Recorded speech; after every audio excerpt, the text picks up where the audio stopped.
What you say, family? I want y'all to walk with me while we dig up some more gems. Now, I know y'all remember me talking about Kitche Janai Pacquiao, right?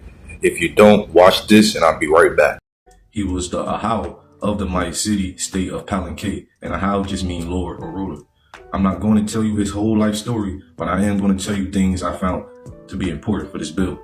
He ascended to the throne in July 615 at the age of 12 and ruled until his passing. He reigned for 68 years, which is the fifth longest verified regnal period of any sovereign monarch in history, the longest in world history for a millennium, and the longest reign within the Americas as a whole. So Pakal got his name from his mother's father, right? And his mother's father only ruled for a year before his demise, right? And then Pakal got his power passed down from his mother, who was an Ahau herself. Actually, she was an important Ahau because she brought peace at a much needed time when it was nothing but chaos because there was no ruler. Let's stop it right there. And just forewarning, if you hear any skips, that's TikTok fucking with my videos. But we gonna talk about Kitche Janai Pacquiao's mom and how important she was. Not only that, the importance of women in antiquity within the Americas. We started with this source right here on the second paragraph. Y'all walk with me to the end. If investigations of the vase or earth symbols are extended to the countries lying south to Mexico, traces of the existence of an analogous coat are observable. There undoubtedly exists a striking resemblance between the form of the characteristic and peculiar stone seats which have been found in such numbers in Ecuador to the vase, figure 31, number 3, for instance.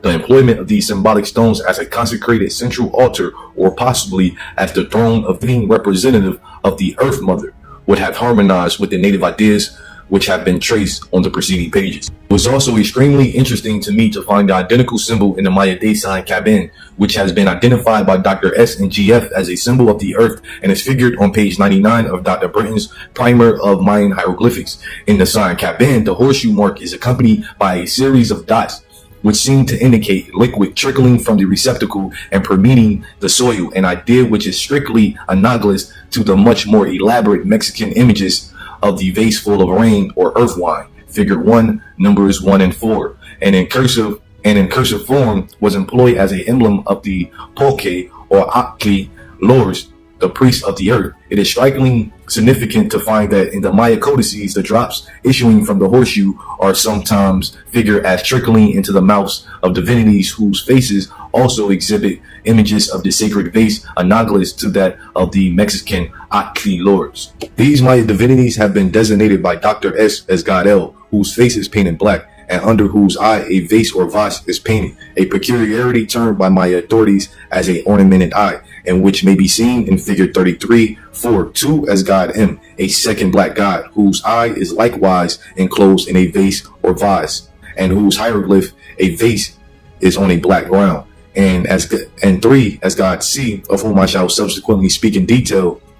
In the case of God L, the two horseshoe marks from which drops are falling into the mouth of the god are surmounted by the glyph Imish or Imesh, to which I shall revert. And a Imesh or Imek is just a water lily or a crocodile. It's also the beginning of creation and connection to water, earth, and the underworld. The modern interpretations associate Imek with darkness, the water lily, monster, and primal connection to nature, but they don't know everything. Now, associated qualities would be hardworking, productive, creative, and love of water. Now, the symbols is actually associated with the direction of east, the color red, and the gemstone red jasper. And most importantly, it's the first day of the 260-day Mayan calendar. And all of that coincides with the below, or women. And remember, they say the women represents earth, the below, agriculture, and even Shabalba, or the underworld. Let's continue. The horseshoe mark with drops likewise occurs in the design resembling the Akbal glyph, which has been interpreted as connected with Akab equals night. It also occurs in Maya codices on bands exhibiting cross symbols, sometimes in an inverted position and hanging from above, and sometimes standing on 2 of the 3 mouths, which are a feature of these interesting glyphs. Postponing a detailed discussion of these, I will but emphasize here that in Maya codices, the vase cursively drawn as a horseshoe mark is proved to be intimately connected with the ideas of liquid falling from above and constituting the drink of divinities and symbols associated with the sacred vase night, and darkness, all attributes of the below. We shall next demonstrate it was alternately placed on the Maya Caban glyph with a curious sign consisting of a P-shaped black dot to which a curved and wavy line is attached. This is always figured as issuing from above, the dot then extending downwards and half around it and terminating in a descending undulating line.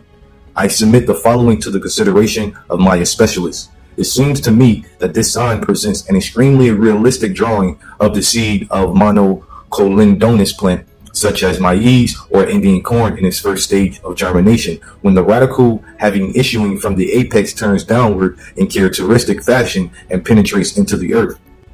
Besides the realism of the native drawing, there can be no doubt that the image of a sprouting maize seed is the most expressive and appropriate accompaniment of the symbol of fertilizing rain on a earth symbol, and I am unable to understand how the rest of these motherfuckers, she said, could have overlooked the realism in this image of a sprouting seed and concluded that it was a portrayal of fermented liquor trickling downward, or a nose ornament, or a twisted lock of hair, a corkscrew curl. The latter interpretation was made by Dr. S because he found the sign in connection with female figures in the codices, which undoubtedly is a fact of extreme interest, as it furnishes a valuable proof that the Mayas associated the earth with the female principle. Dr. Shalahaz, however, records his observation that the sign Caban occurs as a symbol of fruit-bearing earth in the Codex Troano, as it figured with leaves of maize, or with climbing plants issuing from it and winding themselves around the pole. GF connects the day name Caban with Cab, to which Perez in his dictionary attaches the meaning of earth, world, and soil, and adds that the hieroglyph decidedly designates the earth. At the same time, he interprets what I regard as the maize grain and its radical as possibly representing a bird in flight upwards, and he merely describes the accompanying inverted horseshoe with dots without attaching any positive meaning to it. All right, let's skip a couple pages, right? Now, y'all can pause and read this one too. It has a lot of gems on it. Y'all might want to read it. But let's skip down to like the 4th or 5th paragraph, or the 2nd paragraph from the last, right? I point out the evident identity of Yal Ahau to the Mexican Yaal Tecu Chile, the Lord of the Night, one of the titles given to Polaris and his earthly representative, the High Priest of the Earth and Nocturnal Cult. As already explained, this personage bore in Mexico the female title Siwakwak, equals woman serpents. But we also find the name for Earth Mother alternating with Chacomekwak, literally 7 serpents, right? And that goes back to stars and what, I ain't gonna get into all that. Now in Beltran de la Rosas Arte Maya, we find the word Awa Chachapata or Awa Chachapa, translated as serpent with 7 heads, and are thus led to infer that the Mexicans and Mayas had conceived the image of a serpent with 7 heads, an allegory of the 7 tribal divisions united in one body, bestowed this title as the representative of the earth cult, the high priest of the below.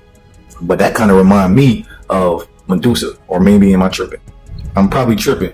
But like I was saying, all of this goes back to astronomy and agriculture, as above, so below, the female principle and the male principle coming together as one, creating divinity. Let's continue though. Now finally, on to the Red Queen and her sisters, women of power and golden kingdoms. This was written in 2018, but y'all know y'all always go back and research the information given. Among the many recently discovered works presented in the exhibition Golden Kingdoms, Luxury and Legacy in the Ancient Americas are spectacular ornaments and funerary objects that reveal the newly understood prominence of women of power in the Ancient Americas. Had we organized this exhibition 25 years ago, we would have spoken primarily of the regalia of men. Over the course of a single generation, thrilling discoveries have revealed the power and majesty of high-status women, deepening and enriching our understanding of ancient American history. The Maya site of Palenque, ancient Lacama, located in the foothills of the Chiapas highlands with a commanding Vasco plain, was home to a powerful dynasty in the 7th century AD. Great patrons of the arts, Kimche Jana Pacao I and his family oversaw the creation of what has become acknowledged to be one of the most innovative and beautiful of all Maya sites. The discovery of Pakau's tomb within the Temple of Inscriptions was made in the middle of the 20th century, but the tomb of his spouse, Lady Tzachbu Ahau, only came to light in 1994 through the work of Arnaldo Gonzalez Cruz and his colleagues. Lady Tzachbu Ahau funerary monument, now known as Temple 13, contained her limestone sarcophagus, the interior of which was painted with crimson cinnabar. Following her interment in the sarcophagus, her body and accompanying ornaments and offerings were also covered with a thick layer of cinnabar. Understandably dubbed the Red Queen, her burial is one of the richest known for a female Maya ruler. In addition to a headdress of greenstone and shell and an elaborate collar of multicolored stone and shell beads, she wore a headband composed of 2 rows of circular discs made of the type of fine apple green jade most prized by the Maya. The mask over her face, made of malachite tesserae, has limestone and obsidian eyes that appear to bore right into you, conveying a striking sense of presence of the queen. But if you know, obsidian is very important within the Mayan cultures. There's a lot of spiritual properties to it, or what you would call metaphysical, right? And as well as malachite, which is kind of a mineral used for different things. But let's continue. The sarcophagus of the Red Queen in Palenque. This is the lid of the sarcophagus. Almost a century after the burial of the Red Queen, a stela depicting a woman known as Ek Mutual Ahau, or Royal of Mutual, was erected at an unknown site in Usumacinta River region. Mutual is the place of a name of the great city of Takao, although it may also refer to a related lineage based at Dos Palas. Both sites are in what is now Guatemala. The queen holds a femur-shaped ceremonial bar from which a supernatural serpent emerges and then swirls behind her. Women in Maya culture were key players in conjuring deities, and among the most striking works of the classic Maya relief sculpture show royal women engaging with supernatural powers, such as Yak Shalan Lentils 24 and 25, now at the British Museum. In this stela, a version of Maya god of lightning, Ka'awil, appears from the mouth of the serpent, further extending the queen's ability to contact and engage the powers of other worlds. This relief was once painted with bright colors to underscore her elaborate regalia, including the resplendent quasel feathers of her headdress, the jade ornaments that adorn her garments, and the spondylus shell at her waist. Y'all can pause and read this page right here.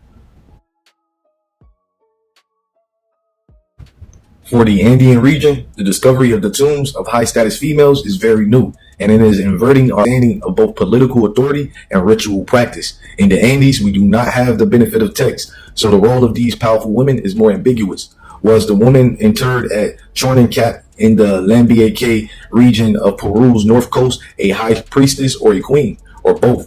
What does it mean that the Lady of Cal was interred with war clubs and spear throwers, weapons usually associated with men, along with 44 nose ornaments, a type of object generally worn by men?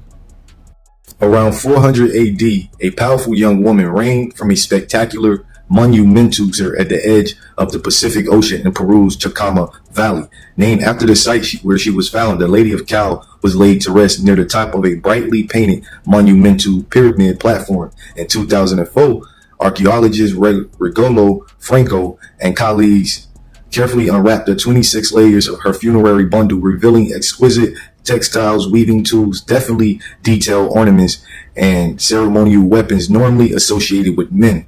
All of these items indicate her high status and position of power. And that's a nose ornament or nose ring you see on the screen of the Moshe from the tomb of the Lady of Cal.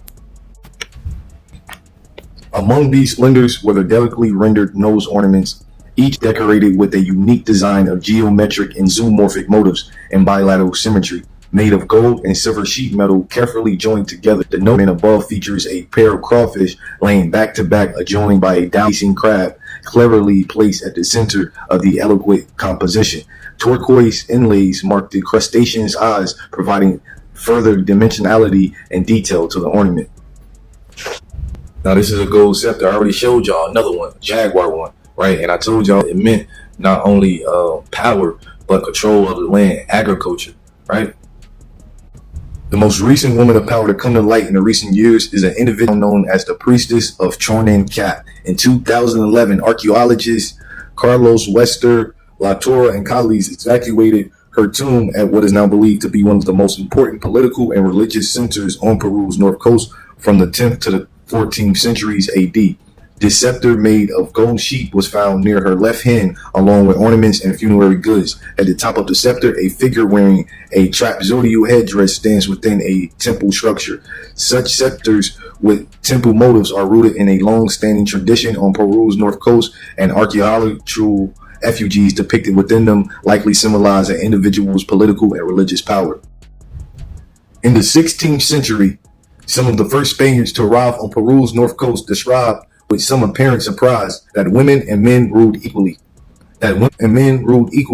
These recent archaeological discoveries provide us with a new view of gender and political complexity in the ancient Americas. Many questions remain, but the exquisite regalia of these powerful women help bring to the fore a new understanding of the 50% of the population that was for centuries seldom seen. In closing, on this one, I wanted to show a woman which is priceless. Yeah, we got different roles, energies, and at times different positions. One of us may take the lead in certain situations while the other one fall back and supports. We need each other. And no matter the position we're playing, our place is side by side, which is when we're the most. TikTok tried to cut my video short last time, so I'm going to try to say it again. In closing on this one, I wanted to show a woman's worth, which is priceless. Yeah, we got different roles, energies, and at times different positions. One of us may take the lead in certain situations while the other one just fall back and support. We need each other. And no matter what position we're playing, our place is side by side. And that's when we're the most powerful and the most divine. Peace, love, and power to my people.